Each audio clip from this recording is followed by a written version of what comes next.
All right, so this is our second lecture on thermal radiation. It's a challenging chapter. I just encourage you to go ahead and read it. I try to point out the things that are really important. Let's jump into it. Last time we talked about these fluxes. Even though they may have the same exact SI units, they have different meaning. And so emissive power or flux, they'd like to drop the word flux, even though it's per unit area. It's like, well, they would be tired of repeating flux, flux, flux, so they just leave it off.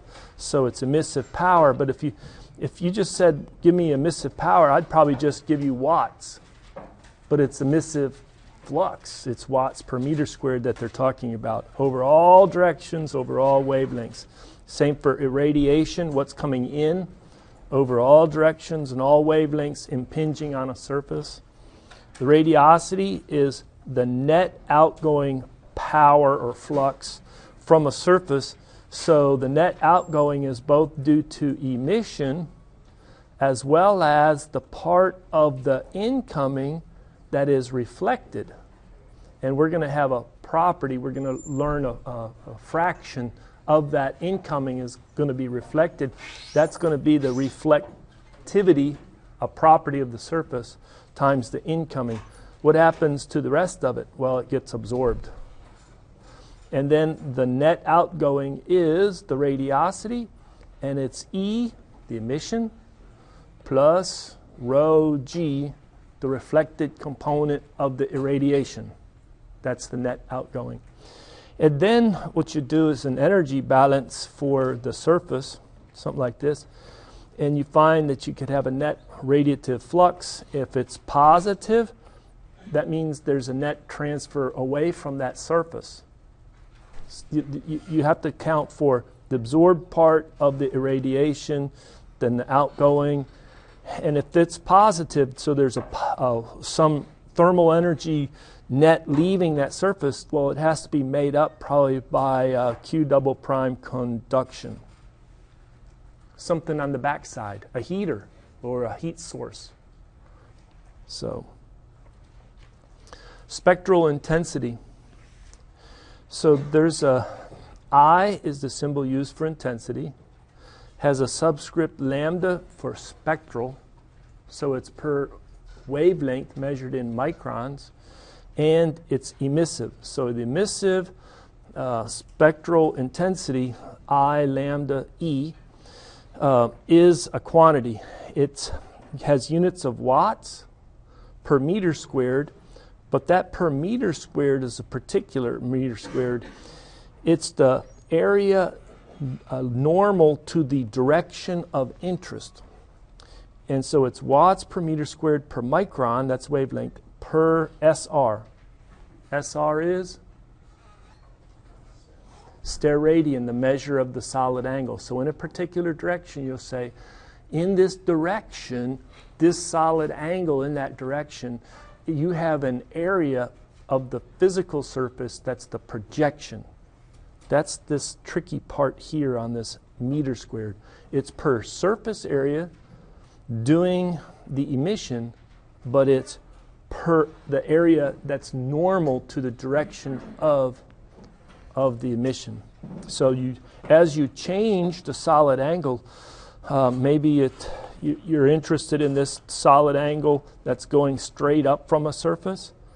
Well, then theta, our polar angle in our three-dimensional description of a spherical coordinate system, theta would be 0. But as you maybe move and are interested in a solid angle going in this direction, theta's getting closer to pi over 2. It's getting closer to being just horizontal. Well, for a diffuse surface, and we are very interested in diffuse surface because it has no directional bias or directional preference. A black surface, which we'll talk about, is directionally has no preference, and so it's a diffuse surface. So what is a diffuse surface? Well, it's one that has the spectral emissive intensity is not a function of the direction. So any cone of the same steradian solid angle in any direction into the hemisphere above the surface has the same spectral emissive intensity. So a lot of times they'll sketch it like this. They look at figure 12.2 in the textbook. They have the surface, and then at the point they'll draw a bunch of rays going out that have the same radius, showing the intensity doesn't depend on the direction. All right, let's continue up here. Think about a small emitting surface, and what is that area that's normal to that direction? Well, it'll be the cosine of that polar angle times the size of the area. Because it's small, put a little d in front of the area. So if we multiply that intensity times dA, and we multiply it times d omega. What's d omega? The solid angle. How big is the solid angle that we're interested in? Then you get a result which is described by dq lambda. So it's a spectral amount of heat transfer, radiative emission coming off that surface. It's in terms of watts per micron. So you got rid of the meter squared because you multiply by the normal area. You got rid of the steradian because you multiply by the solid angle. So just looking at the units, it's how much emission, watts, rate of emission per micron of wavelength in that direction from that little area. All right. So we divide over by the area, put it over here, and we now have what we call a spectral radiation flux or radiative flux, so it's per unit area. This notation is emphasized to distinguish between this equation and that equation, but in the derivation, a lot of times they get tired of talking about fluxes, and so they drop the double prime. But in this derivation, I'm trying to emphasize, right now it's really a double prime, it's a flux. When we go back here, was this E double prime? No, but look at the units on it, watts per meter squared. So it's a little challenging on the notation at times. Okay, so this now is watts per meter squared per micron because you divide it over by the area. But now this per area is not a directional like normal area. It's the physical area. Has the same units meter squared as the other one. So what do we have? If you take a look at a figure 12.4, they'll say, a diffuse surface emits photons like this. What are they? A lot of photons straight up, fewer photons at shallower angles, or angles as theta goes increasing, goes toward pi over 2. And the first time you see this, you say, do those two illustrations look alike? No, they look very different. But they're conveying the same information. It's a diffuse surface. This one, they'll talk about it being a cosine distributed emission. Where's the cosine? Well, that's why I highlighted it in blue right there.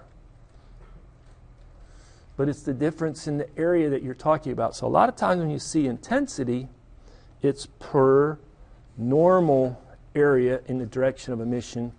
If you have like this other term here, it's an E, and we'll drop that double prime in a second. Small amount of spectral radiation or emissive power or radiation flux. You take a look and it's per area, and then it has a cosine component. As theta gets larger from 0 to pi over 2, then the direct emission in that direction goes down. So often you drop that double prime, you know it's a flux. And so here's the equation. Just repeating it from the other page, but if you wanted to integrate over all of the solid angle in a hemisphere, you would then introduce the integral with respect to d omega. Notice that cosine is here. This term is for a diffuse surface, is constant. The intensity is constant. It has no directional. It's not a function of theta. So that can come outside the integral. Then you're left with the cosine theta, sine theta, d phi, d theta, d phi, right? Isn't this d omega, this little term? So we can integrate theta go to 0 to pi over 2, phi go from 0 to 2 pi. That's that diffuse emission. You pull that out of that integral. And when you compute this integral, just here's the check. If you want to check your work, go to Wolfram or your calculus textbook or whatever resource that you use to double check your integration. And you have a 1/2 times 2 pi, blah, blah, blah, and it boils down to the spectral emissive power per unit area, E sub lambda, is equal to pi times I lambda E. What was that? Spectral emissive intensity. So for a diffuse surface, and believe me, we only want to work with diffuse surfaces in this class.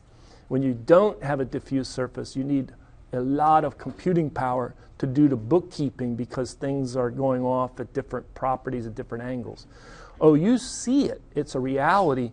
If you look around this room, you'll see the light reflecting off of different surfaces at angles and giving you a shine, especially material surfaces, metal surfaces, I mean. Okay? So it's a reality, but for engineering approximation and calculations, diffuse surfaces is the way to go for introduction to thermal radiation. But we get this as pi times I. And the first time you see it, you say, how many steradians are in a hemisphere? 2 pi. Why isn't there a 2 pi in front of it? Because what you're doing is you're multiplying by pi. That's a measure of solid angle. You would think, oh, they needed to measure by 2 pi, multiply by 2 pi, but it's not. It's pi. So the book emphasizes that as well in this equation.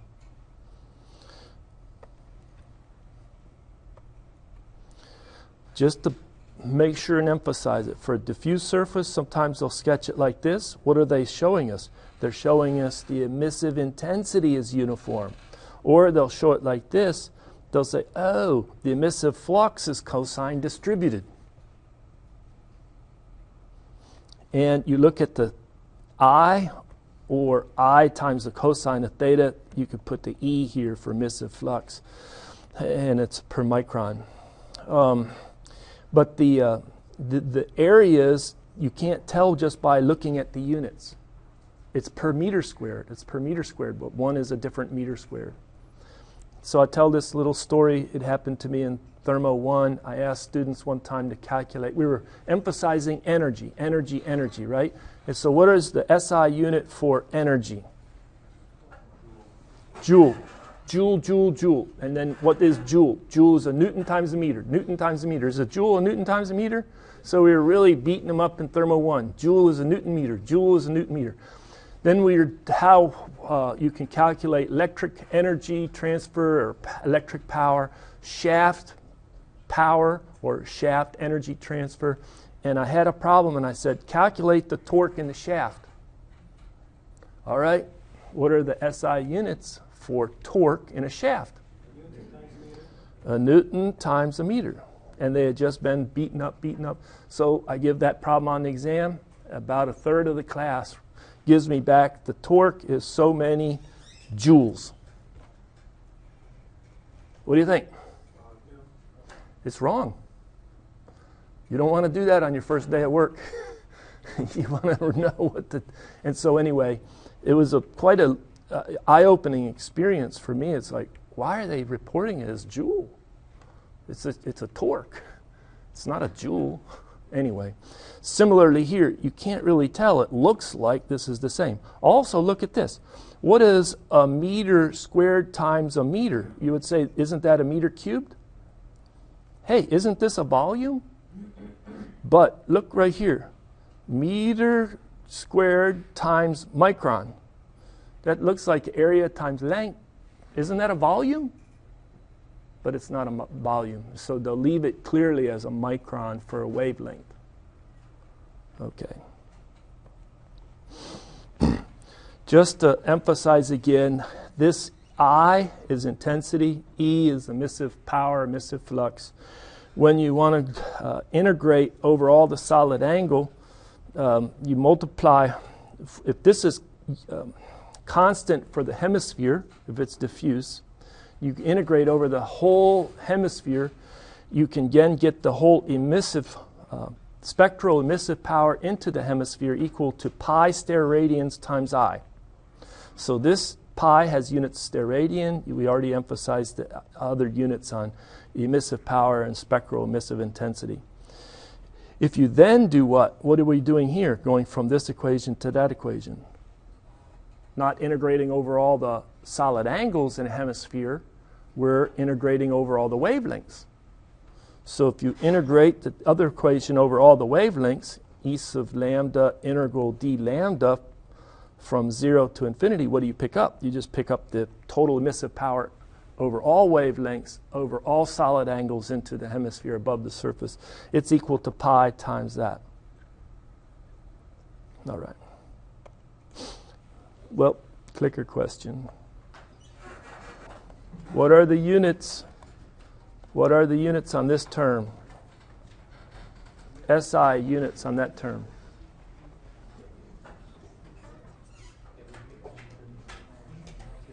All right. So it's on the previous slide, is it not? And even though I've tried to emphasize that if I looked at just this and said emissive power, I'd think watts. But I've been emphasizing that's their term without putting the double prime on it is a flux. So watts per meter squared, that's true. But it's a spectral watts per meter squared. It's a watts per meter squared per micron. So what's the best answer? Isn't it D?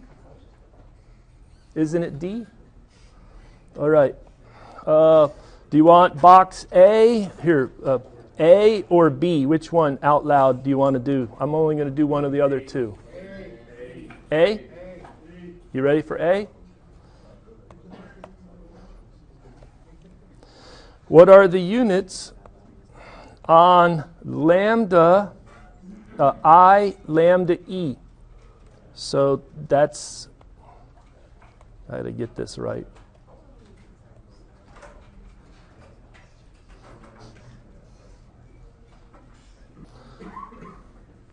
All right.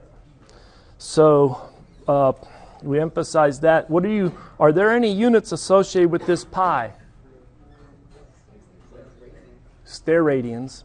It's in steradians. It's pi, solid angle, and steradians. And so that helps you. They're going to cancel the steradians. What's this SR for? Steradians. So isn't the best answer E? Isn't the best answer E? Very good. All right. We press on. Now what we want to do is we want to handle the spectral characteristics. We can talk about the irradiation, the spectral irradiation, but it's rare. What we typically talk about is the total irradiation over all of the angles and all of the wavelengths of interest. And so this G would be watts per meter squared. Whoops, that's a bad looking watt. Or this would be watts per meter squared micron for units. True? Same with the radiosity. You could have J for the radiosity. I don't know why they picked the letter J for radiosity or G for irradiation. It was done a long time ago, and I'm thankful that I don't pick up too many books and it's changed. Some books it is different, but this book uses G and J. So it could be a spectral, it's per wavelength, radiosity, or the total overall wavelengths. All right. So again, the radiosity has two parts. We're going to come back to this because this is a little tricky, but it's hopefully not too tricky. It's made up of both the emission as well as the reflected part of the irradiation. Now we get to what's interestingly called the black body. When something's black, why is it the color black? What does your eye see? The absence of light coming off of it. Right now, we see things red, white, blue in this room because the light that's in the visible spectrum emitted from those lights comes down and is reflected off of it. If it reflects, gobbles up a lot of photons, but likes to reflect back the red or the green or the blue that our eyes detect. But if you're looking at it and it looks black, it's not reflecting a lot. in the visible spectrum.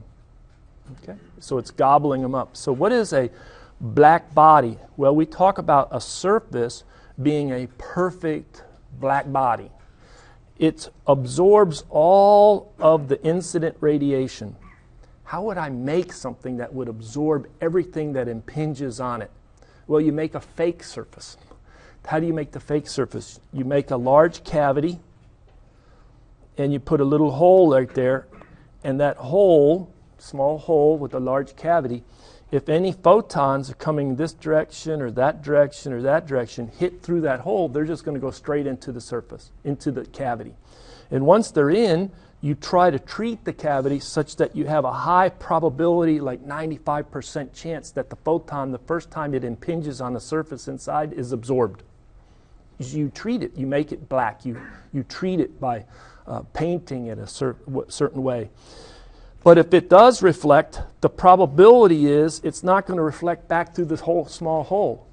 And then it's going to hit and have another 95% chance of getting absorbed. So you can see that everything that hits onto that hole goes inside and eventually gets absorbed.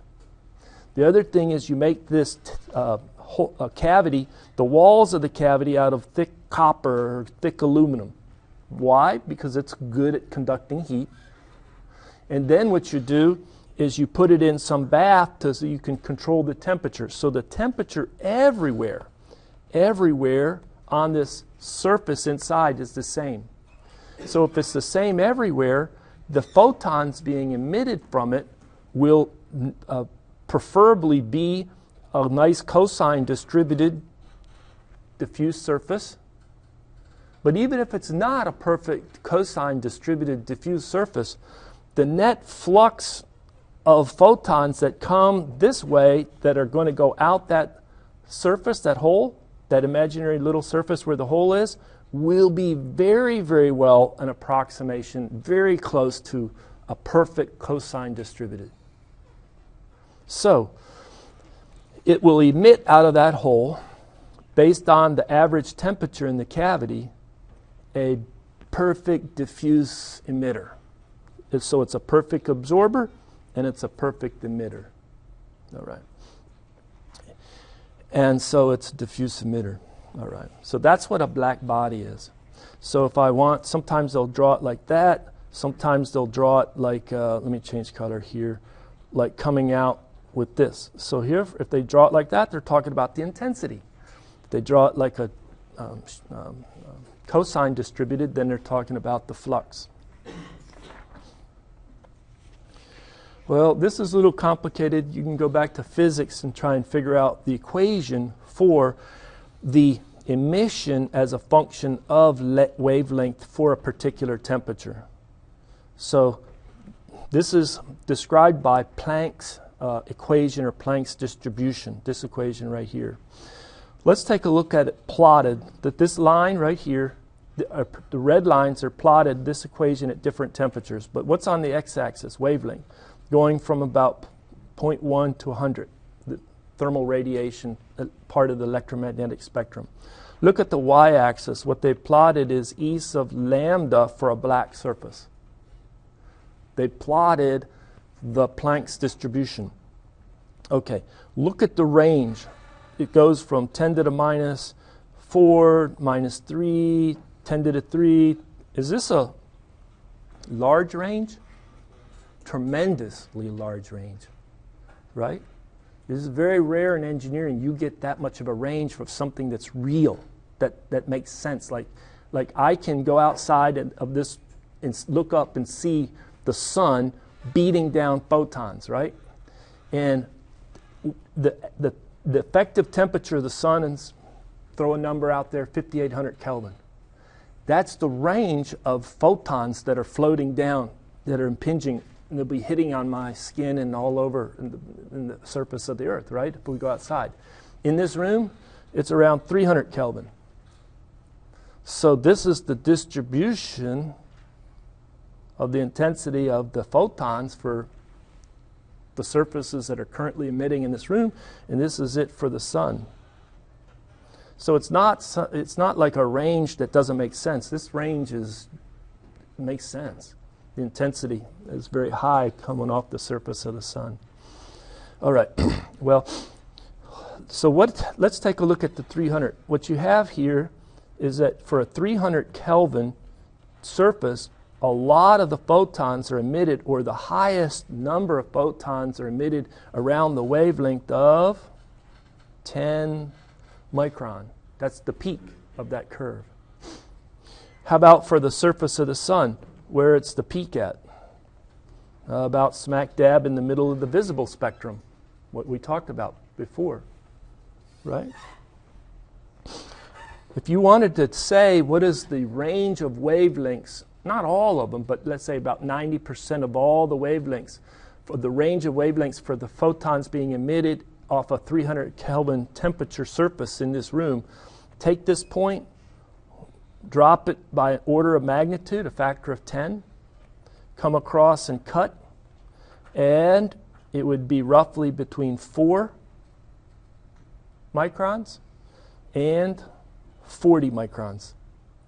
Oh, you'll get a few photons with a shorter wavelength in this room at 300 Kelvin, surfaces emitting outside of that band, but 90 to 95%, somewhere in there, is all the photons, energy is being emitted between 4 and 40 microns. How about for the sun? Do the same thing. Come up here, drop about an order of magnitude, cut, come over here, cut. So between 0.2 and 2 microns. Not all of the energy, but 95% of the energy is emitted in that range. It definitely covers the whole visible spectrum, and it's pretty flat in that visible spectrum, isn't it? And it tapers off in this, what is this region over here? That's the other side, infrared, the IR, and this one is the ultraviolet, UV. So, okay. Let's take a look at this equation for a second. You have a constant. I didn't repeat the value of the constant. It's in the textbook. Divided by wavelength to the 5th power times, in brackets, exponential of another constant divided by wavelength temperature product, then minus 1. And so that's Planck's distribution. So you have the emissive power flux. It's the spectral emissive power flux for a black body. What are the units on this term? Watts per meter squared? Micron. Yeah. All right. There's another interesting curve on this plot. What is this dashed line they're showing you? What does it join up? It joins up the maximum at 500 or 50 Kelvin, maximum of 100 Kelvin, maximum of 300, etc. It joins up the peaks, right? And so that's known as Wiens Displacement Law. It's given by the equation. You can see it written right here, but it's reproduced, that the maximum emission at wavelength times the temperature of the surface is equal to around 2898 micron Kelvin. How would you use that? You'd say, well, calculate lambda max of the solar radiation. We know it's right in the middle of the visible spectrum, around the color green, but what would it be from Wiens Displacement Law? It would be the 2898 micron Kelvin, and then I need to divide by that temperature of the sun, the average surface temperature of the sun, 5800 Kelvin. You cancel the Kelvin, and you're left with 0.5 micron. So this I grabbed off the internet somewhere. You can see where they show you the nice IR region over here, infrared, the UV region over there, and 0.5, well, it's not maybe in the middle of green, but it's at the edge of green blue, 0.5 micron. I think we had 0.55 was green I showed last time. All right. Well, now we want to get to Stefan-Boltzmann Law. Do you remember this is Stefan-Boltzmann Law? So what did we... The Stefan-Boltzmann law is the emission in the whole, coming off of this surface and the whole hemisphere above the surface, and its overall wavelengths. So what we have is Planck's distribution is a function of wavelength. So what do you think we have to do to E sub lambda b to get E sub b? We have to integrate over all the wavelengths. And you integrate over all the wavelengths from 0 to infinity. Well, this is the type of nightmare integral that you did not get on your Cal 2 test. There's many times in engineering, heat transfer, fluid mechanics, I say, don't you wish you had this integral on your, Cal 2 final? This one? Do you want this one on your Cal 2 final? You want this one on your heat transfer final? It's tough. It's tough. Let me kind of show you a little bit about how you would try and do it. Or maybe I should stop and walk around the room and see if you could approach it. How would you approach it? Wolfram alpha does not work unless you have to work on it to make it work. How would you do that integral?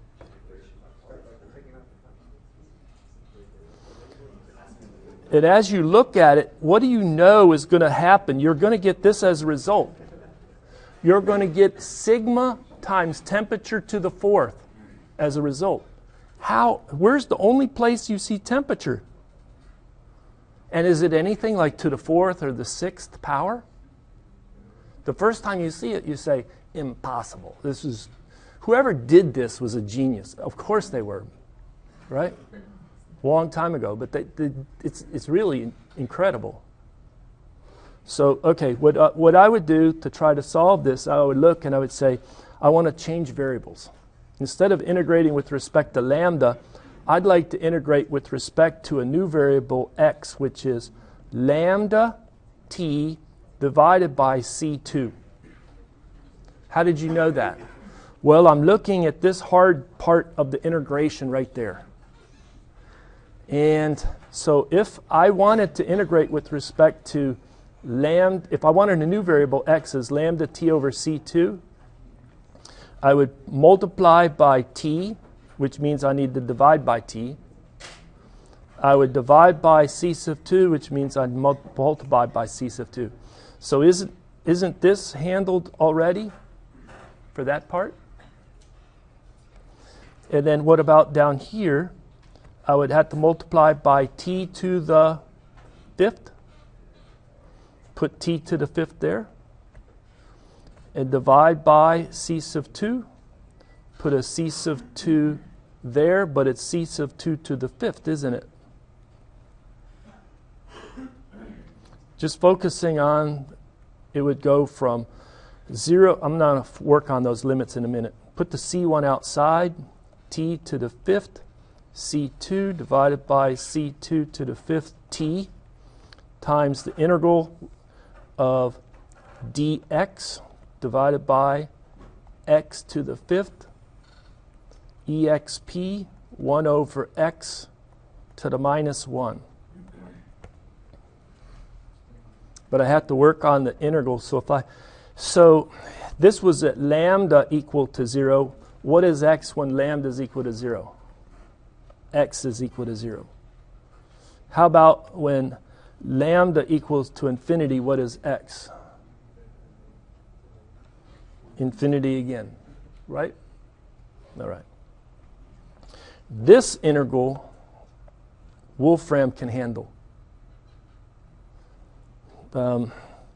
This will become a 4, you get rid of that. That becomes a 4, you get rid of that. And now you see why you got temperature to the fourth.